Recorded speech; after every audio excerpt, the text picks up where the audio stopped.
the standpoint of airport operations, we're seeing repercussions across the country. Look at the delay and with controllers calling in sick and not being able to show up and work, with them not getting paid. It's causing, B&A had 8 of 14 controllers call in sick just this weekend, which resulted in 39,000 passengers being delayed across the system just from that one airport. And you exacerbate that across the country, and it's a tremendous impact. With Secretary Duffy's last week announcement that they expect that we may end up having to close swaths of the airspace due to the lack of controllers, can't imagine how that'll impact business and aeromedical and all of the different services around the country that rely on aviation. It's such an ingrained part of the way that the country moves that it could affect everything. Has the air traffic control situation impacted operations here at Upper Cumberland Regional Airport? We may have seen some delays and some stuff such as that, and with inbound flights. We actually are getting some diversions from B&A because B&A is a little bit less staffed, so they're having to reroute to smaller airports sometimes. But the long-term implications are what I'm concerned with. Okay, so perhaps we had a 2-week shutdown in the past, or 3-week.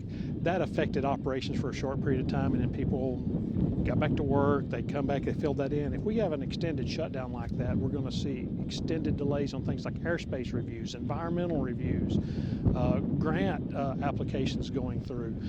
I see this, the longer it goes, the longer the impact is going to be. So the repercussions could be months, even years. Even years. Yes, I could see this extending years if this doesn't get solved in a reasonable period of time. And we're seeing, things like NOFOs that are not being released, the Notice of Funding Opportunities, for those that don't know that. But there's several of those that were supposed to have been coming out recently. We've not seen those. And as everyone knows, transportation relies on grant money. I mean, this is government infrastructure. So basically, grant money pays for most of this, and obviously with local support. We got to be thinking about the long-term problem that's being created. The long-term economic impact, but a short-term economic impact for those folks who needed to be in a certain place in a timely manner. Yes. Yeah, the short-term impacts are obviously important to us. That's the one we see day to day. The long-term things are the things that we need Congress to be concentrating on, is what are we going to do a year from now? How are we going to handle this 6 months, a year, 2 years, 3 years from now? And I get asked the question all the time of when will the shutdown end, and I tell people probably the day the air traffic controllers say we're done, and you have a broad, universal shutdown of air traffic. I think that would bring maybe those folks who think that the suffering here is warranted to accomplish their goals, that will probably be the thing that brings this to an end. Yeah, and when we're only talking about one industry, you multiply that by all the industries out there and all the different transportation activities, and you're creating a recipe for possible disaster. I mean, we think about the implications of running an air traffic control tower that should have 14 people in it with 5 people.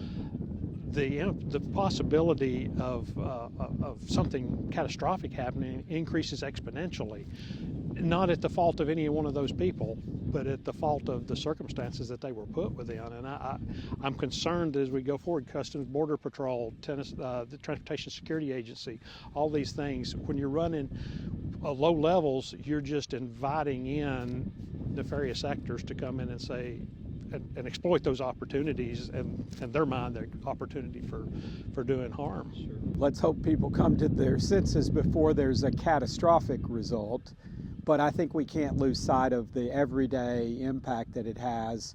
It may seem like inconvenience to a particular traveler, but every one of those inconveniences ends up having economic impact ultimately, whether that's just reducing, leisure travel, or whether it's about delaying, business activity all across the country and indeed around the world. And so we need to get the government back to work. I'm 100% with you on that. We need to find a solution to this. I don't think that any one side should be able to dictate exactly what's going to happen, and I'm not choosing one or the other, but we need to start working together as a country, and that's one of the challenges that I see even within aviation and within the system, is that we're seeing a lot of division and a lot of political strife that really doesn't belong here. Well, it would be ideal to have kept the government working, and I voted to do that back on September the 19th, and obviously the Senate has voted a number of times. Unfortunately,